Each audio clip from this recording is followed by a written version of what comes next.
Good morning, everyone. It is Sunday, April the 19th, 2020. It is currently 9:06 a.m. Central Time. Now, I don't have a lot of time because obviously at 10 a.m. I will be live on the air for the Sunday School Hour here at Victory Baptist Church. I'm obviously here currently at the church. And as I was sitting here going over some things, getting things ready for church, looking over some notes, doing some reading, well, I came across a news story. And as soon as I saw the news story, frustration, anger, irritation, it's just, sometimes reading news stories about what's happening in churches and what pastors say and what churches are doing, sometimes it's just very depressing. I guess there was a time in my life where it would just make me angry. And it still makes me angry, don't get me wrong. But it was like anger, turn on a microphone, and scream. Now it's almost a sense of depression sets in. All right, so let me set this up.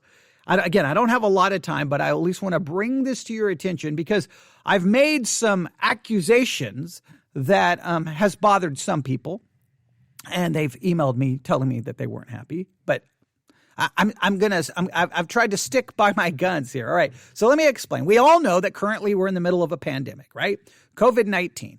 And because the coronavirus, which leads to COVID-19, that is spread around the world, over 2 million people, infected. I don't even know what the death numbers are today. I think even in the United States of America, I think just the United States of America alone, we're fast approaching 40,000. We may be over 40,000 by right now. So it's a serious situation. People are dying. Yes, I know there's all the debate and arguing about everything, but okay, let's just set that aside. It's real. It's spreading. People are dying. As a result of this, governments around the world stepped up and shut everything down. They shut down movie theaters, bars, casinos, you name it, things were shut down. Everything was turned upside down. And with all of these restrictions, one of the things that happened is churches. That's why I'm here this morning in an empty building and will be here all day in an empty building. And when I teach this morning for Sunday school, I'll be teaching to an empty building, doing a live stream. The reason that is happening is because churches are impacted by this, right? You can't have gatherings larger than this number or this number. So that basically ended church services as we know it until this is over. All right. So we immediately knew that once people weren't coming into churches, there was going to be one major problem, one big problem. There's no one to pass the offering plate to. Right. And so lots of churches, this was going to be a serious situation. They've got lots of bills to pay. They got big staff. They got staff to pay. They've got, many of them have large buildings. I don't even know what they're paying, for their property, for the building, all the bills associated with it. I don't even know. But if they don't get an offering, they're in serious financial, they're going to be facing some serious financial difficulties. So I knew that at some point this was going to have to be an issue addressed by churches. Now, I think there's two ways to address it. There's just a very straightforward, honest approach. Hey, church members, not people outside the church members, I need you to ensure that you still try to give. Let's find a way to give and just address the church members, right? Online giving, set up some kind of plan to do so. Just be honest and straightforward. Here's the need. Here's how much we need. This is how much we typically take in. This is what we're taking in now. Here is the need. And give that information to the church members. It doesn't need to go to the world. Just address the church members. It's the church members who's supposed to support the ministry of the local church. That's how it should work, right?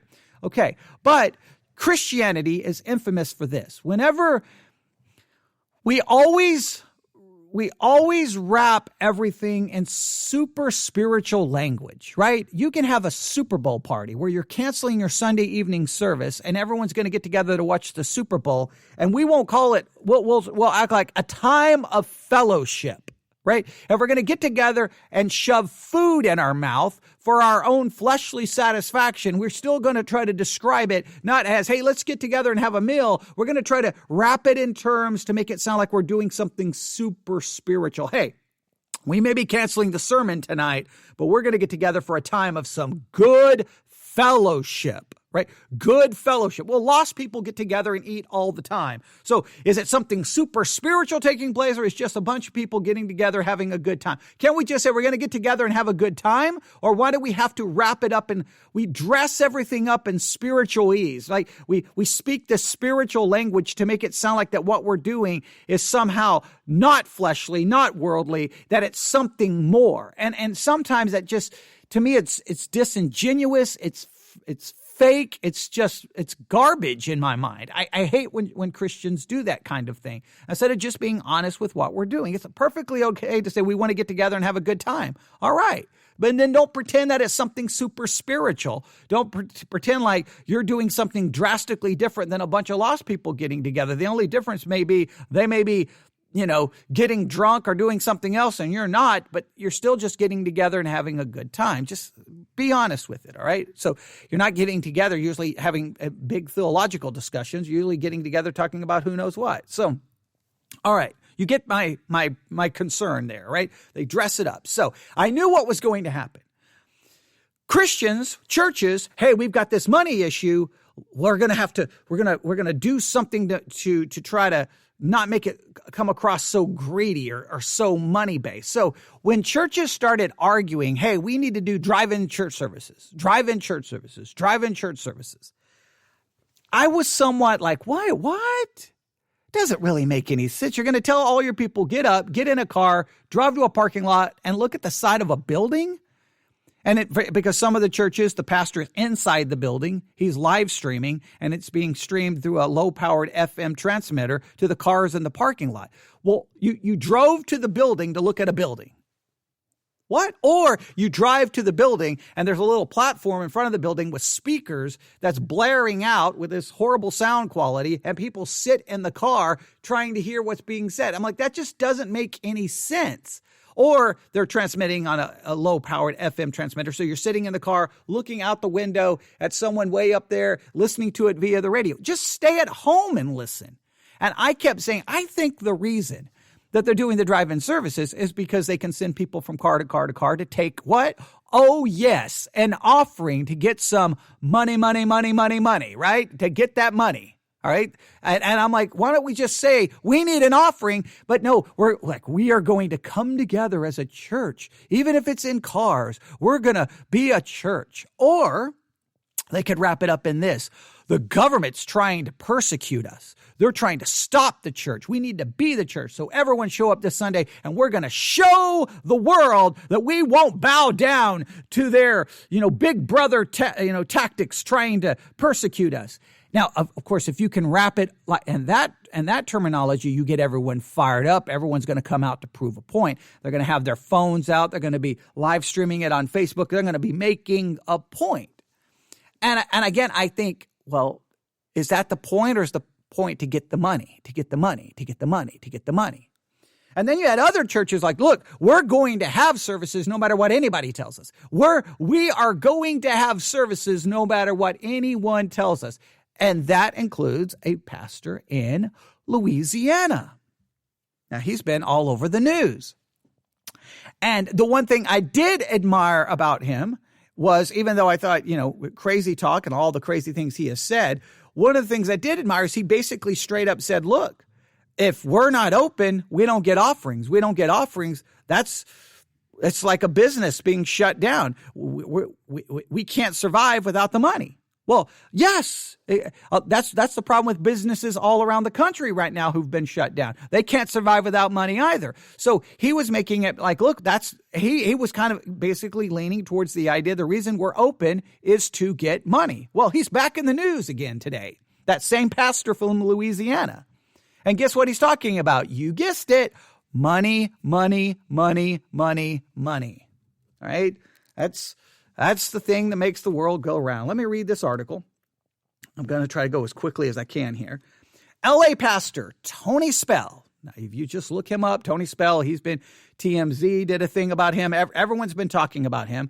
LA pastor Tony Spell asked people to donate stimulus checks to ministers and missionaries.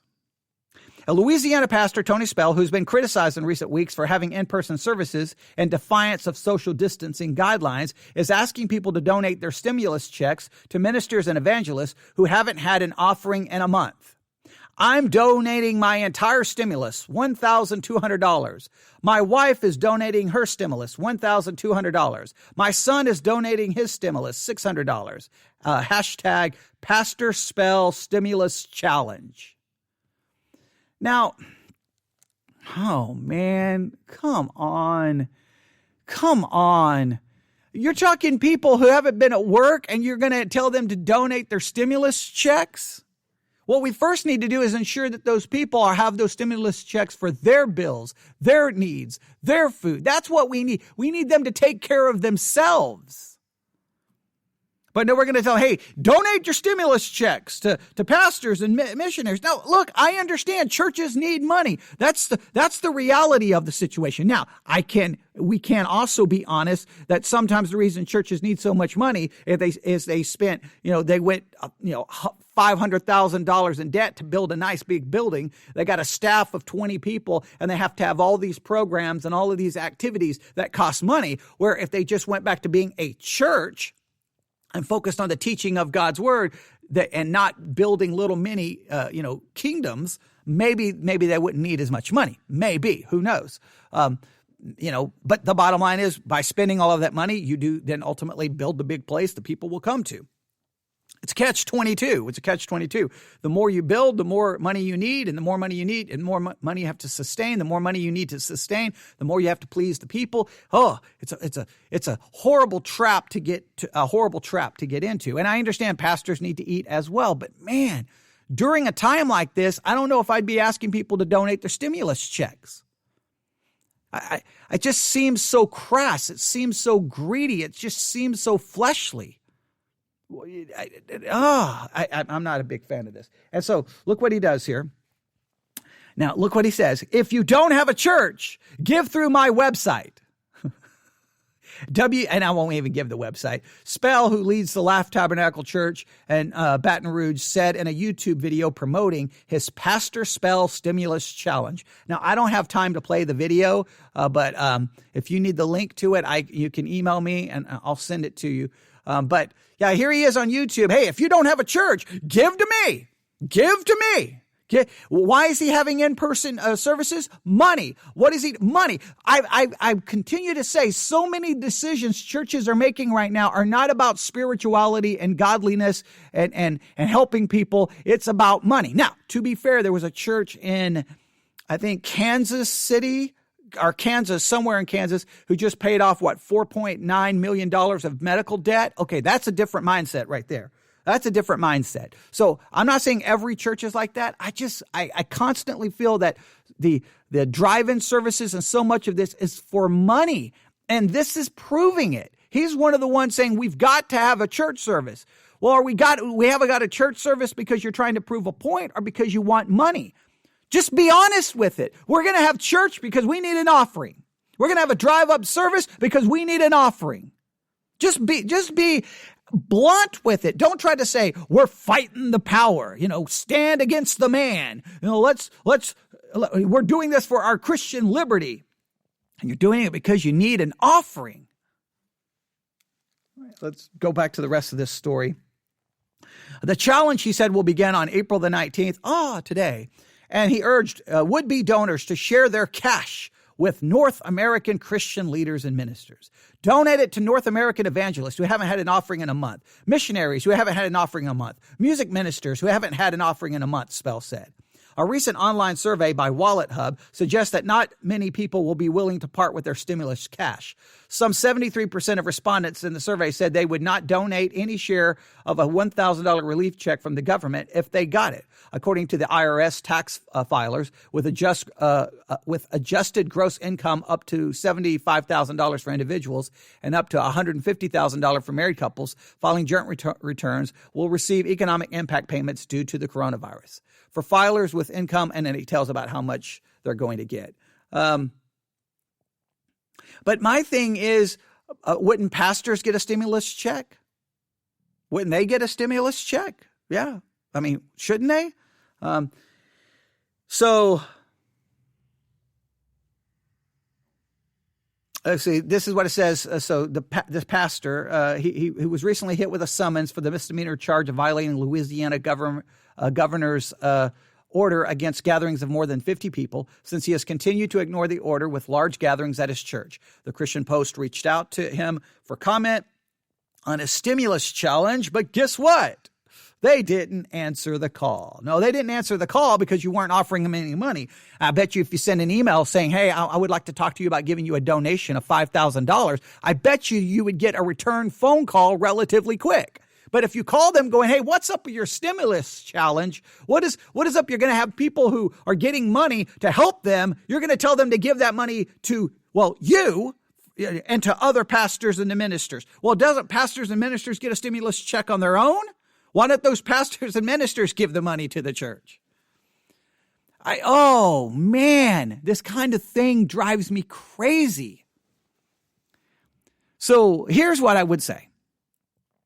Number one, churches need money. Yes, they absolutely do. Church members need to find a way to give during this time, figure out how to do so that the churches can continue to operate. I understand that it costs money. It costs money to live stream. It costs money to do podcast. It costs money to keep. I'm sitting in a building with lights on. I've got the air conditioner and heater. It's been on, which depending on the weather has fluctuated so much. Some days it's been 90 degrees and some days it's been like 50. So the air conditioner's been on. The heat's been on. So yeah, using water there. Yes, it takes money. And we've received gifts from a listener in Ohio. Now, I don't ask for it, but I'm always appreciative. They basically have covered our online expenses for, I don't know how many months, a couple of months. And we are appreciative of that. But look, I want people to first they need to take care of themselves, make sure they've got food, their bills are being paid, their rent's being paid, and take care of themselves. And first and foremost, each church should be supported by the members of that church. That's paramount. That's number one. And yes, when people help out, it is great. It's wonderful when people help out. But man, churches need money. I guess that's the first point. Churches do need money, but there's a right way and a wrong way to go about it. So that's number one. Churches need money. Number two, when we need money, let's not try to wrap it up let's not try to pretend that we want to have a drive-in service because we're trying to make a spiritual point when the reality is because we want the offering plate taken to window to window to window. There may be some churches out there that have drive-in services that are not taking an offering. There may be one. I will allow that as even a possibility. I will argue most will not. And those churches that are having in-person services, trust me, the offering plate's being passed. A lot of the decisions are money-based. Now, if it's the case, just say it. Look, guys, we're going to have a drive-in service because I need you here because we need to take an offering. Just admit it. Just admit it. Don't try to disguise it. But what we do is we convince ourselves we can always wrap our thinking in the disguise of a cause, like we're trying to prove a point about the government. We're going to stand against Christian persecution. We're going to come together as a body of Christ. We spiritualize even our most fleshly motives. We can always wrap up our most fleshly motives in the most spiritual language possible. I'm guilty of it. You're guilty of it. We're all guilty of it. All right. And number three, at least whenever you hear churches doing this, just be a little bit, a little bit skeptical of what's going on. Like, come on, really? You want everyone to give their stimulus checks to pastors and churches. And hey, if you don't have a church, you know who to give it to. You can give it to a pastor in Louisiana. Yeah. I could never bring myself to do that. I don't know if I could try to start a hashtag challenge to give money to pastors and then and say, hey, if you don't have a church, send it to me here at Victory Baptist Church in Ovalla, Texas. I don't know if I could ever bring myself to do that. The mindset there, and he's already having in-person services, so he's not missed a month of offerings. Remember, he said, "Give it to pastors who've missed a month of offerings." Hey, Pastor Spell, you haven't missed a month. You've been holding services, so why do you want people to send money to you? So that's disingenuous right there. Send money to people who've missed getting a check. You haven't missed getting a check. So why do you want people to send it to you? I see. So that's even disingenuous. That's not even fair. There you have it. So just more proof. I just feel like that's more proof to what I've continuing to be saying, that so much of what churches are doing is money driven. And that's just not. And make sure make sure I'm very clear. Churches need money. I'm not denying that. I know the world sometimes doesn't understand why churches need money, but buildings, bills, salaries. I mean, the church has to operate some way, shape, or form. But come on. Look, please don't send your stimulus check to anyone if you need it. Now, if you are in a great situation where you don't need your stimulus check and you're just doing okay financially, and then you want to help a church out, then okay. But man, there's people out there, between 17 to 20 million people without a job who filed for unemployment. And then we got churches out there saying, hey, send your stimulus check to us. Wait, pastors get stimulus checks, right? Don't they? Right. So there you go. Hey, send it to people who haven't had an offering for a month. Oh, by the way, you can send it to us. And we've had an offering every week because we continue to have church services. It's like, what? Oh man, what a mess. And then I guarantee you, they didn't call the Christian Post back for comment, but I guarantee if you emailed that church right now and say, hey, I'm interested in giving you a check for $3,000, you see how quick they respond back to your email. I almost want to do it as a test, but it would be somewhat disingenuous because obviously I'm not giving them a check for $3,000. But I just it would be interesting to send an email saying, hey, we're from the Christian Post and we're trying to get what's going on and why you're thinking this way. And then and at the same time send an email going, hey, we're interested in giving you $3,000, and see which one is responded to first.